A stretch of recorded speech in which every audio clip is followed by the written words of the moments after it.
Well,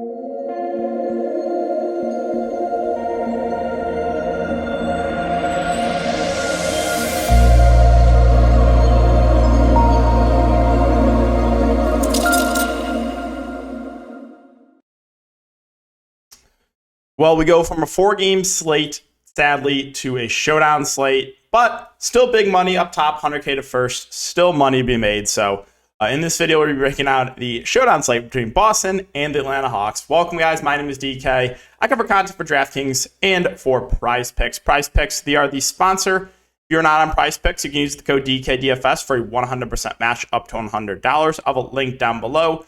Basically, it's a player prop site. They have every single sport you can think of. You're building out slips with player props like 2, 3, 4, 5, up to 6 props in one slip. If you hit all 6, you can win up to 25 extra money. A lot of different ways you can play. If you want to give it a try, again, code DKDFS, 100% match up to $100. Okay, so let's recap my lineup here tonight. So tonight, we'll see. There were some chalk bust, but also I hit on a couple really low-owned smash plays. So it'll be interesting to see where I finish. But the two low-owned spend-ups that I was all over today in GPPs were John Morant and De'Aaron Fox. John Morant, in a massive blowout, still goes for almost 60 at no ownership. And De'Aaron Fox, no one wanted him. No one. Everyone was scared of the finger. Obviously, I knew that was a risk. But I was like, hey, at this ownership, at that price point, in this matchup, you better believe I'm going to fire that up. 35 for Fox at half. So the chalk bust, obviously Tillman, massive chalk in high stakes, as he should have been. Got a bit unlucky. He just couldn't. He missed like 3 open layups. Also, ownership has been way, way off in the playoffs. I've been talking about it a lot. Projections have just been way off across the industry. All projection sites had Mitchell Robinson to be massive chalk. He ended up being low owned. And Tillman was the guy that ended up being at massive chalk and high stakes. I think people saw that ownership were like, oh, Tillman's the much better play. Well, sure enough, again, so Robinson was projected to be chalk, wasn't that popular. But of course, you get the Randall injury, so he goes crazy. That tilts me because I was not on Mitchell Robinson at that ownership. And then Dylan Brooks. How did the faders know? I literally haven't shot a basketball in like a year, and I could make more shots than that. He's wide open 3 after wide open 3. I just want to know how the faders knew. How did they know? My question. So yeah, Brooks, massive chalk, Tillman, massive chalk. They were both bust, but again, about 50% each. Wiggins, I played a low ownership. He's solid. Hart, how did the faders know in 47 minutes that he would go for less than a fantasy point or less than half a fantasy point per minute? How did you guys know that? And then Karis LeVert, I ate that chalk. He was good. And then I played a low on Grayson Allen, who's having a solid day. Midway through the third, has 18.5 fantasy points. Right now, I'm kind of hovering around the cash line. I know Giannis is very popular. I would prefer this game to blow up. Looking like the Heat are going to keep it competitive. So I think I'll have a chance to cash in tournaments, even with a couple busts, because of low-owned Ja and because of low-owned De'Aaron Fox going crazy in the first half. So that's the recap there. For Prize Picks, if Wiggins goes over his fantasy score prop, I actually have a very profitable day. If Jimmy Butler goes under his points, he'll be 5-3. So we'll see how that ends up. Yeah, so that's a recap of everything. And let's get into the showdown slate. So this will be a lot more. The showdown sites and the smaller sites are a lot more game theory, and ownership is way, way more important on sites like this. But we'll start off with Boston. So I brought up the rotation for both these teams 2 games ago because last game DeJounte Murray was out. So the Boston Celtics have basically been running an 8-man rotation throughout the playoffs. 2 games ago, you saw like a minute for Muscala and like a minute for Grant Williams. Last game, you saw like a few minutes for Blake Griffin, but I just have no confidence that those guys see the court. So the guys that should see the court are obviously being starting 5, plus Rob Williams, Brogdon, and a little bit of Sam Hauser. So with the top 2, you got Tatum at 11-2, Brown at 9-4. I think factoring in price, Jaylen Brown looks a little bit more optimal, but it's close. And can you play both these guys in the showdown? Yeah, you can. If you think Boston routes Atlanta, you can definitely go that route. These two are going to play close to 40 minutes each. And with Brown being about $2,000 cheaper, I think he's slightly more optimal. But Tatum does have the higher floor, higher ceiling, in my opinion. So it's not like I dislike Tatum. I just think if you're looking at price and who is a little bit more optimal, I would say Brown is slightly more optimal with the $2,000 discount. But yeah, no real super strong takes of those 2 guys at the top. Now, where it's going to come down to ownership for me, and this is really important. I've been hammering this home all season long with these Celtics guards, I am going to go, I always am going to go to the lower owned one. So you have White, you have Smart, you have Brogdon. All in kind of a similar range. Throughout the season, there's usually one guy that gets a lot of ownership, and I'm like, all right, if someone's out, just go to the lower owned option. It's made me a lot of money this year. It made me a lot of money. So with White, with Smart, with Brogdon, I think all three look pretty similar. The minutes are a little bit more secure on White and Smart. Brogdon, though, is the cheapest. He has the least secure minutes, but again, he's coming in at a little bit of a cheaper price point. So if all three guys are similar ownership tomorrow, then it's all right, it's going to be kind of just what fits in my lineup. But if there's one of these guards that's going to get way less ownership than the other two, then that's the guy I'm going to look to play. So it's really going to be an ownership thing for me with these guards, with White, Smart, and Brogdon. Hopefully the ownership projections are close to right, because they have been way off all playoffs. But yeah, with White, Smart, Brogdon, again, that's kind of my take. I am going to prefer whoever is the lowest owned of this group. With the bigs, Al Horford, I think, is very safe. He should see low to mid 30s minutes, a guy that can stuff the stat sheet. Now, obviously, you can't expect 5 blocks and a steal like you wanted for last game, but he's a pretty safe play.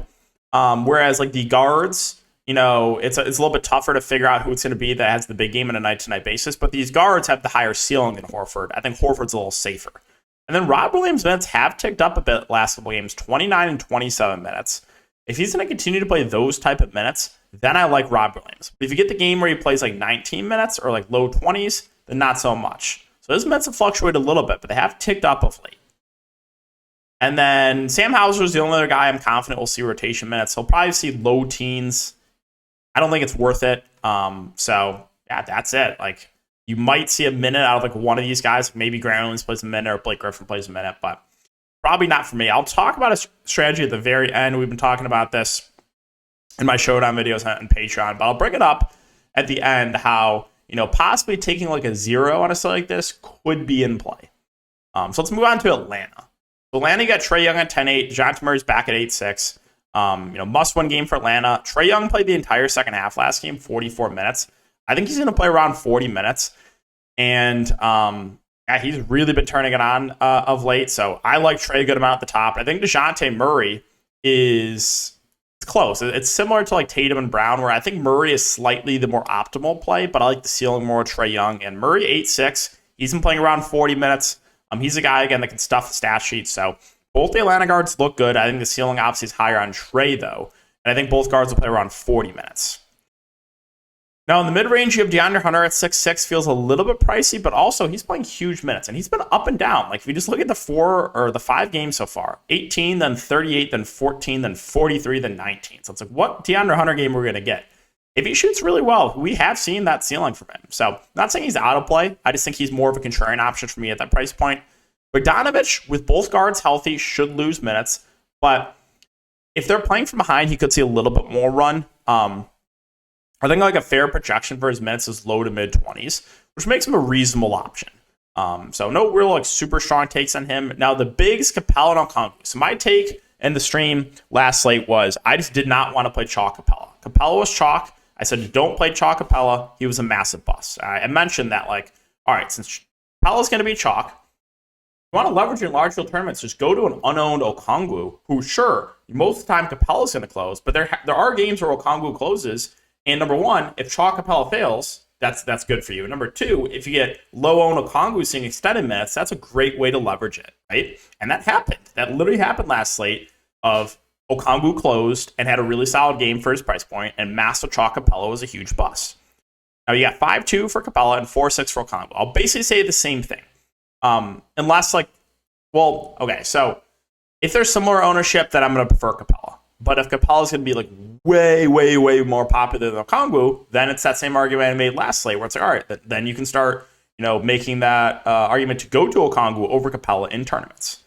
So most of the time Capella will close, and most of the time Capella will play high 20s minutes. But there are games where Okongwu plays really well and they close with him. So another one where it kind of will come down to ownership. If Capella is just a little bit more popular than Okongwu, then I'm obviously going to prefer him. If Capella's 5x the ownership of Okongwu, then I'm more willing to go to Okongwu.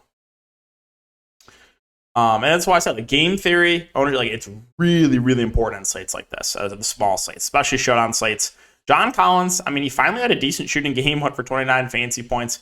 He's been pretty bad outside of that one game. I think he's a fine contrarian play, should play 25 to 30 minutes. And then you got Sadiq Bey at 4-4. Should see, I think, low 20s minutes. He played 21 minutes 2 games ago when he had a fully healthy team. His production's been up and down as well, so not a play I love. And then Jalen Johnson probably plays a little bit last game with everyone fully healthy. He only played 6 minutes. He'll be productive if he's on the court, but I don't know how much they'll play him here in a must-win game, and I don't think you see anyone else on the court. So let's quickly talk through that strategy that I mentioned of taking a 0. So let's just go through some combinations. Okay, so let's just say, all right, we're going to take a 0 and plug in, I don't know, say any random 1K guy. So with a 1K guy and, I don't know, we'll say Malcolm Brogdon. That's what, 7K? Would you rather have Malcolm Brogdon and basically taking a 0, right? That's 7K. Or would you rather have, let's see, Jalen Johnson and Sadiq Bey, right? That's 7K. Would you rather have Johnson and Bey or Brogdon? And that's where you can start all right, maybe Brogdon can outscore both those guys, right? So you can possibly take a 0 on a site like this because the value is not really there, right? The cheapest guy that I'm confident will see a rotation minute will either be Johnson or Hauser, and they're not going to play much. And then you get into the 4 and 5K range. So you can realistically consider that, where you just take a 0 on a showdown. That worked a couple sites ago. And actually, I mentioned it with Austin Rivers, and 2 people took down because of it, $1,000 and $10,000. So, yeah, that's going to wrap it up for the team by team breakdown. Again, I wanted to mention that strategy though, and again, just game theory is way more important on showdown slates, small slates in general. But yeah, like I said, that's going to wrap it up for the video. I'm going to go watch the second half of the Kings-Warriors game. If you guys have been enjoying, make sure to like, subscribe, hit the notification bell. Really appreciate the support as always, and we'll see you all in the next one.